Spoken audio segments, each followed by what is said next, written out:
Hello everyone and welcome to study with vet. तो chemotherapy के इस लेक्चर में यूरिनरी एंटीसेप्टिक्स को कंटिन्यू करते हुए आज हम बात करेंगे क्विनोलॉन्स के बारे में। तो जो क्विनोलॉन्स होते हैं वो सिंथेटिक एंटी माइक्रोबियल्स हैं। ये एंटीबैक्टीरियल्स नहीं है, ये एंटी माइक्रोबियल्स हैं और जनरली इनका एक्शन साइडल होता है। ये बैक्टीरिया को मार देता है। कैसे मारेगा? सबसे पहले ये डीएनए गायरेज पे काम करता है, उसको इनहिबिट करेगा। डीएनए गायरेज को हम टोपोआइसोमेरेज 2 भी कहते हैं, जो कि प्रमोट करेगा। अब वो इनहिबिट हो गया तो अब वो प्रमोट करेगा नेगेटिव सुपर कॉइलिंग को। इसका क्या मतलब है? जो हमारा डीएनए हेलिक्स होता है, अगर उसकी ऑपोजिट डायरेक्शन में फोर्स लगने लगे तो वो क्या करेगा? वो खुल जाएगा। तो उसके खुलने को ही हम कहते हैं नेगेटिव सुपर कॉइलिंग। इसी के साथ साथ वो मैमेलियन सेल्स में टोपोआइसोमेरेज 4 को भी इनहिबिट करता है। इसकी हिस्ट्री की बात करें तो सबसे पहले हमने क्विनोलॉन्स में नैलीडिक्सिक एसिड को डिस्कवर किया था, जो कि यूरिनरी ट्रैक इन्फेक्शंस को ट्रीट करने के लिए यूज हो रहा था। इसके बाद ऑक्सीलिनिक एसिड की डिस्कवरी हुई, जो कि यूरिनरी ट्रैक इन्फेक्शंस को ट्रीट करने के लिए नैलीडिक्सिक एसिड से ज़्यादा पोटेंट था। इसके बाद आजकल हम यूज़ करते हैं फ्लोरोक्विनोलॉन्स को, जो कि मोस्ट पोटेंट है इन treating of the urinary track infections. अगर हम इसकी स्ट्रक्चर एक्टिविटी रिलेशन की बात करें तो क्विनोलॉन्स और फ्लोरोक्विनोलॉन्स में बस एक फ़र्क होता है कि फ्लोरोक्विनोलॉन्स में 6 कार्बन पोजीशन पे हमारे फ्लोरीन ग्रुप की एडिशन हो जाती है। वहीं जो क्विनोलॉन्स और फ्लोरोक्विनोलॉन्स होते हैं, उसमें जो थर्ड कार्बन पे attach carboxylic acid group, fourth carbon पे अटैच कीटोन ग्रुप, ये दोनों ही उसकी एंटीबैक्टीरियल एक्टिविटी के लिए रिस्पॉन्सिबल होते हैं। और अगर सेवेंथ कार्बन पे पिप्राजीन लाइक कंपाउंड्स जुड़ जाते हैं तो वो उस ड्रग की पेनिट्रेशन बढ़ा देते हैं और वो उसको स्यूडोमोनास तक ऑर्गेनिजम्स के लिए ससेप्टेबल बना देता है। वहीं अगर 8 कार्बन पोजीशन पे ऑक्सीजन की एंट्री हो जाती है तो वो एनारोबिक बैक्टीरिया को भी साइडल करने के कैपेबल हो जाता है। इसकी प्रॉपर्टीज की बात करें तो ये बाईफेजिक रिस्पॉन्स या फिर ईगर रिस्पॉन्स को फॉलो करती है। और अगर हमारा यूरिन एसिडिक होगा तो ये क्रिस्टल्स की फॉर्मेशन करके नेफ्रोटॉक्सिसिटी को बढ़ा देगा। ये ज्विटरायन या फिर एम्फोटेरिक स्टेज में एग्जिस्ट करता है और हाईली लिपिड सॉल्युबल होता है। अगर इसे क्लासिफिकेशन की बात करें तो वो क्रोनोलॉजिकल ऑर्डर पे ही बेस्ड है कि किस टाइम पे किसकी डिस्कवरी पहले हुई थी। तो ये फर्स्ट जेन, सेकेंड जेन, थर्ड जेन और फोर्थ जनरेशन हो सकते हैं। जो फर्स्ट जनरेशन क्विनोलॉन्स थे वो हाईली प्रोटीन बाउंड थे, हाईली प्लाज्मा प्रोटीन बाउंड थे, जिसकी एग्जाम्पल हम मोस्टली पढ़ चुके हैं। For example nalidixic acid, oxolinic acid या फिर सिनोरेक्सिन। वहीं जो सेकंड, थर्ड और फोर्थ जनरेशन होती है वो ग्राम नेगेटिव के साथ साथ कुछ ग्राम पॉजिटिव ऑर्गेनिजम्स को भी मारने की क्षमता रखती है, जिससे हमें पता चलता है कि मेनली क्विनोलॉन्स का काम ग्राम नेगेटिव को मारने का है। वही जो ग्राम पॉजिटिव जो फोर्थ जनरेशन है वो एनएरोबिक ऑर्गेनिजम्स को भी क्विनोलॉन्स के खिलाफ ससेप्टेबल बना देता है। अगर हम सेकेंड जनरेशन क्विनोलॉन्स की बात करें तो आपको आता है सिप्रोफ्लॉक्सासिन, एंड्रोफ्लॉक्सासिन, नॉरफ्लॉक्सासिन, पीफ्लॉक्सासिन और ओफ्लॉक्सासिन। तो मेजॉरिटी ऑफ द ड्रग्स जो हम पढ़ रहे हैं वो जनरली सेकेंड जनरेशन को बिलोंग कर रही है। थर्ड जनरेशन में भी 3 नाम है, फोर्थ जनरेशन में भी जनरली 3 नाम है।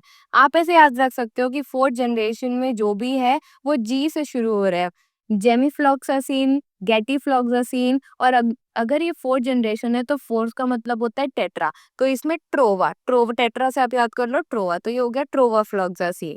वहीं जो थर्ड जनरेशन है, थर्ड का मतलब होता है 3, तो इट इज टीमा और लीवोफ्लॉक्सासिन और स्पारफ्लॉक्सासिन। ऐसे आप इसको याद कर सकते हो। अगर हम क्विनोलॉन्स के मैकेनिज्म ऑफ एक्शन की बात करें तो सबसे पहले जो ड्रग होगा वो बैक्टीरियल सेल के अंदर क्या करेगा? डिफ्यूज करेगा, जिसमें वो ड्रग की जिसमें वो बैक्टीरिया की रेप्लिकेशन को क्या करेगा? इनहिबिट करेगा। कैसे इनहिबिट करेगा? या तो ट्रांसक्रिप्शन को इनहिबिट करेगा या तो रिपेयर डीएनए की नहीं करने देगा। कैसे एक्ट करेगा? रेप्लिकेशन करने के लिए डीएनए गायरेज एंजाइम की अवेलेबिलिटी होनी जरूरी है, जिसमें 2 सब टाइप होते हैं, ए सब टाइप और बी सब टाइप। ए सब टाइप डीएनए को कट करता है और जो बी सब टाइप होता है वो कटे हुए डीएनए को फिर से जोड़ने का काम करता है, जिसकी वजह से हमारे डीएनए का रिपेयर और ट्रांसक्रिप्शन का प्रोसेस हो पाता है। बट ये जो क्विनोलॉन्स होंगे वो डीएनए गायरेज के ए सब टाइप पे प्राइमरीली बाउंड कर जाएंगे और इसके एक्शन को परफॉर्म नहीं करने देंगे। कुछ ममेलियन सेल्स में ये टोपोआइसोमरेज 4 को भी इनहिबिट कर देगा। अगर इस ड्रग की रेजिस्टेंस आई है तो उसके क्या क्या रीजन हो सकते हैं। इस ड्रग की अगर रेजिस्टेंस आई है तो या तो ड्रग की परमिएबिलिटी अंदर जाने की कम हो गई है, या तो डीएनए गायरेज एंजाइम अपने आप में म्यूटेट हो गया है कि क्विनोलोन इसको एनालॉग नहीं कर पा रहा है। वहीं अगर वो आ भी गया है ड्रग बैक्टीरियल सेल के अंदर, तो जल्दी से जल्दी बैक्टीरिया उसको अपनी बॉडी से बाहर निकालने की कोशिश कर रहा है। इसके साथ साथ ये ईगल इफेक्ट शो करता है। इसका मतलब हाई कंसंट्रेशन भी कर दोगे आप तब भी वो उसको इफेक्टिव नहीं होगा। क्यों नहीं होगा? क्योंकि तब भी हमारा जो बैक्टीरिया होगा उसमें आरएनए और प्रोटीन सिंथेसिस मोर और लेस इनहिबिटेड ही होगी। अगर एंटीबैक्टीरियल स्पेक्ट्रम की बात करें, जो जनरेशन 1 क्विनोलॉन्स होते हैं वो जनरली मोर ससेप्टेबल होते हैं कि उनमें रेजिस्टेंस के चांसेस हो जाए। क्यों? क्योंकि उसका हाफ लाइफ कम होती है और आपको उसकी फ्रिक्वेंट एडमिनिस्ट्रेशन करनी पड़ती है। वही जो सेकेंड जनरेशन होते हैं वो ग्राम पॉजिटिव को भी इंक्लूड करेंगे और एटिपिकल पैथोजेंस को भी इंक्लूड करेंगे। जो बैक्टीरिया पेनिसिलिन से रेजिस्टेंट होते हैं वो थर्ड जनरेशन का यूज करके ट्रीट करे जा सकते हैं। वही जो फोर्थ जनरेशन होती है वो हमने पढ़ा कि वो क्विनोलॉन्स की कवरेज भी करती है। अगर मैं इसके फार्माकोकाइनेटिक की बात करूं, तो अगर बॉडी में मैग्नीशियम, एल्यूमिनियम, कैल्शियम, जिंक और आयरन लाइक आयंस प्रेजेंट है तो वो क्विनोलॉन्स के साथ चिलेट कर जाएंगे और उसकी एब्जॉर्प्शन को हिंडर करेंगे। सिमिलरली उसकी जो टिश्यू के अंदर पेनिट्रेशन होती है वो मोर कॉमन होती है as compared to body fluid. इसका मतलब वो हमें टिश्यूज के अंदर ज्यादा मिलेगा। और ये जो ल्यूकोसाइट्स होते हैं और मैक्रोफाजेज होते हैं उनके अंदर जाके एक्यूमुलेट हो जाता है, जिसकी वजह से जो इंट्रासेल्यूलर पैथोजेंस होते हैं उनके खिलाफ भी इसकी इफेक्टिविटी बहुत ज्यादा है। प्रोटीन बाइंडिंग कैपेबिलिटी की बात करें तो नॉरफ्लॉक्सासिन जैसी जो क्विनोलॉन्स होते हैं वो सिर्फ 10% प्रोटीन बाउंड है। वहीं नालिडिक्सिक एसिड जैसे क्विनोलॉन्स 90% तक प्रोटीन बाउंड है। अगर इसके एक्सक्रीशन की बात करें तो ऑफ्लोफ्लॉक्सासिन जैसे क्विनोलॉन ऐसे ही एक्सक्रीट हो जाते हैं।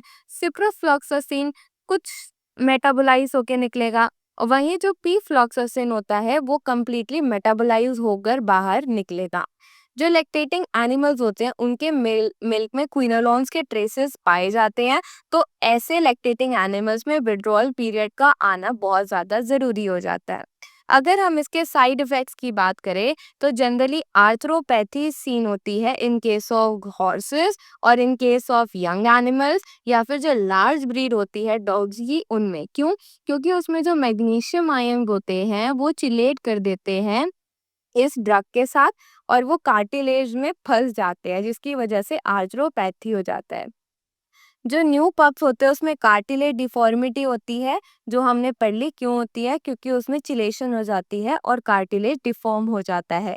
कैट्स में क्विनोलॉन्स जनरली ब्लाइंडनेस कॉज कर सकते हैं। चिलेशन के बारे में हमने पढ़ लिया। जो क्विनोलॉन्स होते हैं वो जनरली फोटोटॉक्सिसिटी को प्रमोट करेंगे और हीमोलिटिक अनीमिया। जो हीमोलिटिक अनीमिया है वो पिछली जो ड्रग्स थी वो भी कॉज कर रही थी, जो कि यूरिनरी एंटीसेप्टिक्स के लिए यूज हो रही थी। इसको हम थियोफाइलिन के साथ नहीं यूज कर सकते, क्योंकि जो थियोफाइलिन होता है वो माइक्रोसोमल एंजाइम्स को इंड्यूस करता है। वहीं जो क्विनोलॉन्स होता है वो माइक्रोसोमल एंजाइम को इनहिबिट करता है, तो वो इन दोनों के एक्शंस को कॉन्ट्रा इंडिकेट करता है। जनरली हमने बात करी कि हम क्विनोलॉन्स का यूज यूरिनरी ट्रैक इन्फेक्शंस या फिर यूरिनरी एंटीसेप्टिक्स के रूप में करते हैं।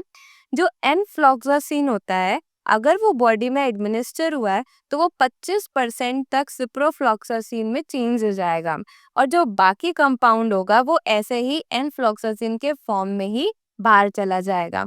जनरली हम इसको एक्सोटिक ब्रीड्स में भी यूज करते हैं क्योंकि इसका सेफ्टी मार्जिन बहुत ज्यादा होता है। वही जो मोक्सिफ्लॉक्सासिन होता है वो अ, तभी यूज करना चाहिए जब बाकी सबकी रेजिस्टेंस आ चुकी है, तब हमें मोक्सिफ्लॉक्सासिन पे यू शिफ्ट होना चाहिए।